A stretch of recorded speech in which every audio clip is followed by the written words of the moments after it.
यमुना नदी के किनारे एक ऐसा मॉन्यूमेंट खड़ा है जो इंडिया के मुगल पास्ट की ग्रैंडर को दिखाता है। यह मॉन्यूमेंट न केवल एक आर्किटेक्चरल मार्वल है बल्कि एक हिस्टोरिकल ट्रेजर भी है जो सदियों से भारत की संस्कृति और इतिहास का प्रतीक रहा है। लाल किला सिर्फ एक फोर्ट्रेस नहीं है, यह एक डायनेस्टी के पावर और आर्टिस्टिक विजन का प्रतीक है। इसकी दीवारें और संरचनाएं हमें उस समय की याद दिलाती हैं जब मुगलों का शासन था और उनकी कला और संस्कृति अपने चरम पर थी। यह एक डायनेस्टी के पावर और आर्टिस्टिक विजन का प्रतीक है। इसकी इंट्रिकेट डिजाइन्स और डिटेल्ड कार्विंग्स मुगलों की आर्टिस्टिक ब्रिलियंस को दर्शाती है जो आज भी लोगों को आकर्षित करती है।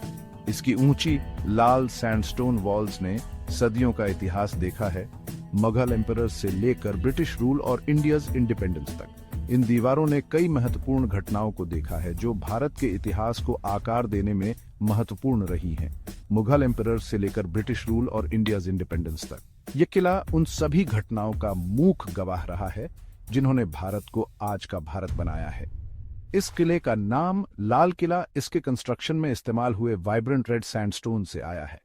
यह सैंडस्टोन राजस्थान से लाया गया था और इसकी वाइब्रेंट कलर और ड्यूरेबिलिटी ने किले को एक अनोखा रूप दिया है। यह पत्थर राजस्थान से लाया गया था जो किले को एक फायरी ग्लो देता है, खासकर सनराइज और सनसेट के समय।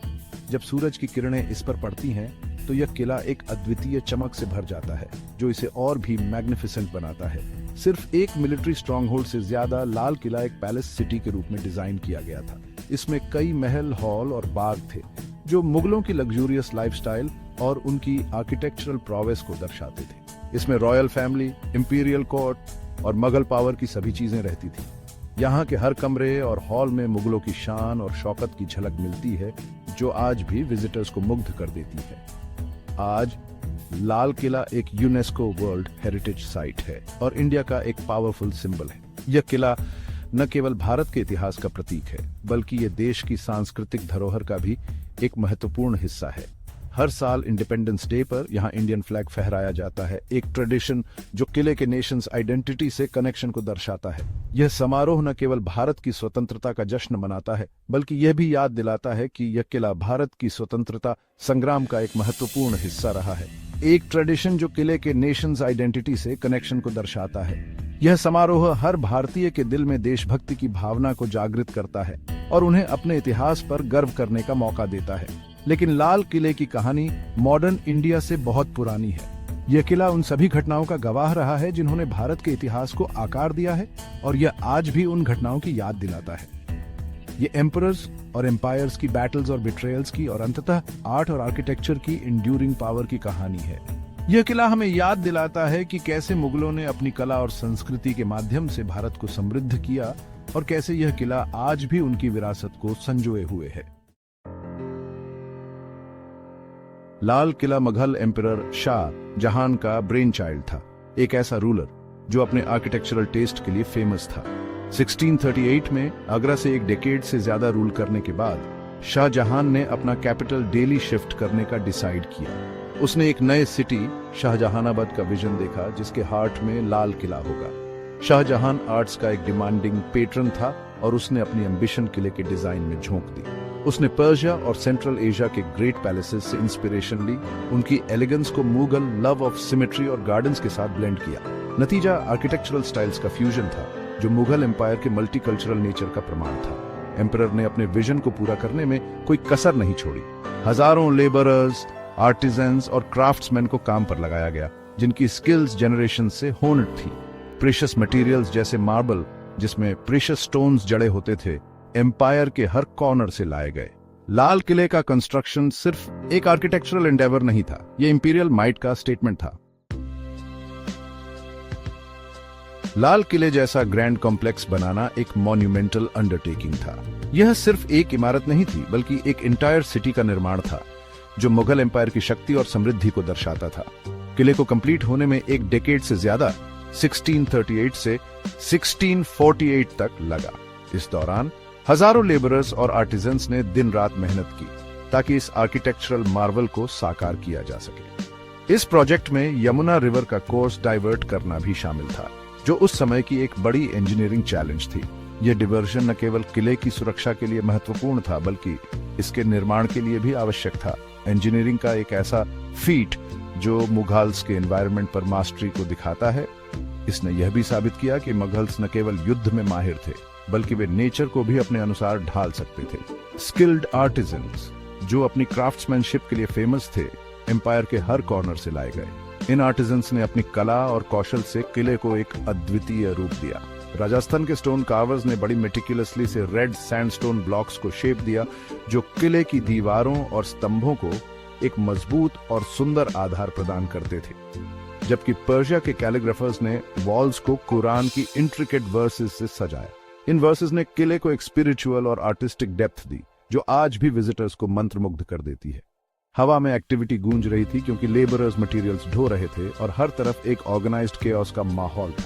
यह एक ऐसा दृश्य था जो डेडिकेशन और हार्डवर्क की कहानी कहता था। मेसन्स पत्थर लगा रहे थे और उनकी हर एक मूवमेंट में प्रिसीजन और स्किल झलकती थी।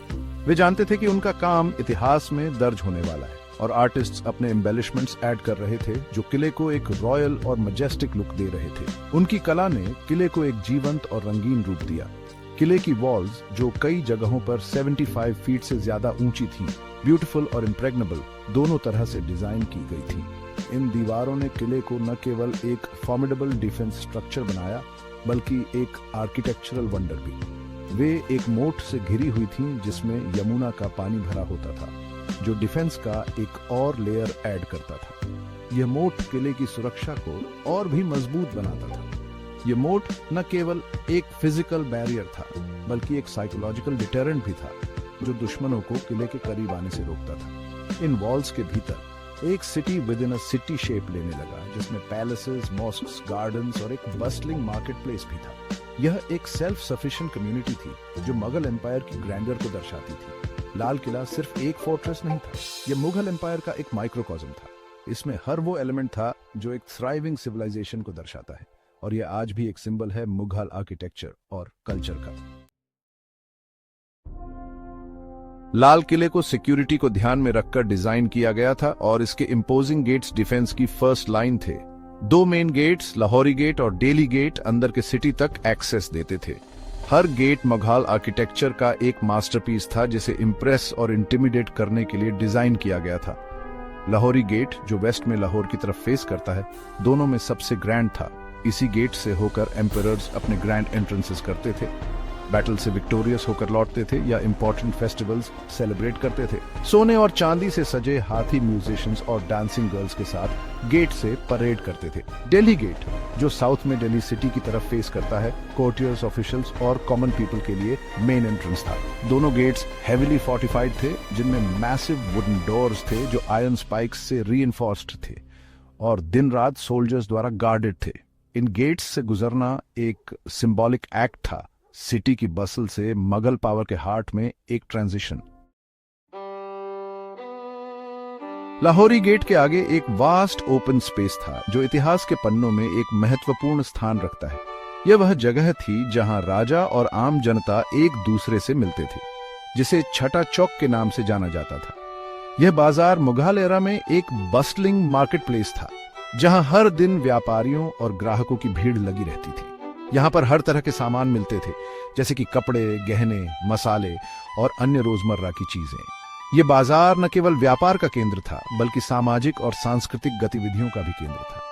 इस कोर्टयार्ड के फार एंड में देवान IM था जिसे हॉल ऑफ पब्लिक ऑडियंस भी कहा जाता है।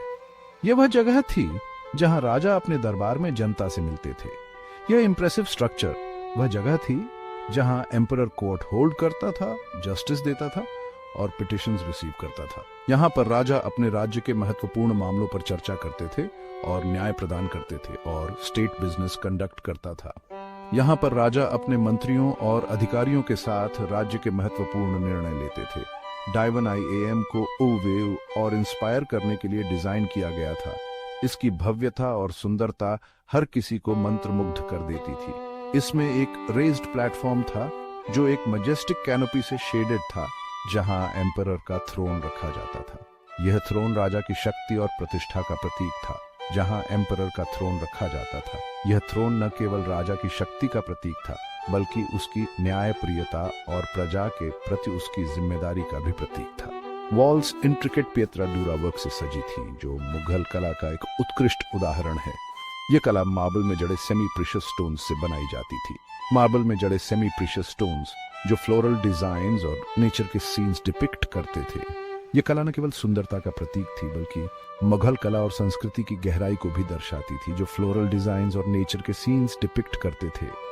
ये डिजाइन्स मुगल कला की बारीकी और उसकी उत्कृष्टता को दर्शाते थे। एम्परर हर सुबह एक सेरेमनी में यहाँ अपीयर होता था, जिसे झरोका दर्शन कहते हैं। ये एक महत्वपूर्ण समारोह था जहां राजा अपनी प्रजा को दर्शन देते थे, जिसे झरोका दर्शन कहते हैं, जिसका मतलब है विंडो से ग्लिम्स। ये समारोह राजा और प्रजा के बीच के संबंध को मजबूत करता था, जिसका मतलब है विंडो से ग्लिम्स। इस समारोह में राजा अपनी प्रजा को दर्शन देते थे और उनकी समस्याओं को सुनते थे। अपनी एलिवेटेड पोजीशन से एम्परर सभी को दिखाई दे सकता था। यह उसकी शक्ति और प्रजा के प्रति उसकी जिम्मेदारी का प्रतीक था, जो उसके पावर और सब्जेक्ट्स तक एक्सेसिबिलिटी के आइडिया को रिइंफोर्स करता था। यह समारोह राजा की न्यायप्रियता और उसकी प्रजा के प्रति उसकी जिम्मेदारी को दर्शाता था। यह tradition Mughal concept of kingship को दर्शाता था, जहां राजा अपनी प्रजा के साथ एक मजबूत संबंध बनाए रखते थे। अलूफ मैजेस्टी और लोगों के साथ एंगेजमेंट के बीच एक डेलिकेट बैलेंस। यह बैलेंस राजा की शक्ति और उसकी प्रजा के प्रति उसकी जिम्मेदारी को दर्शाता था।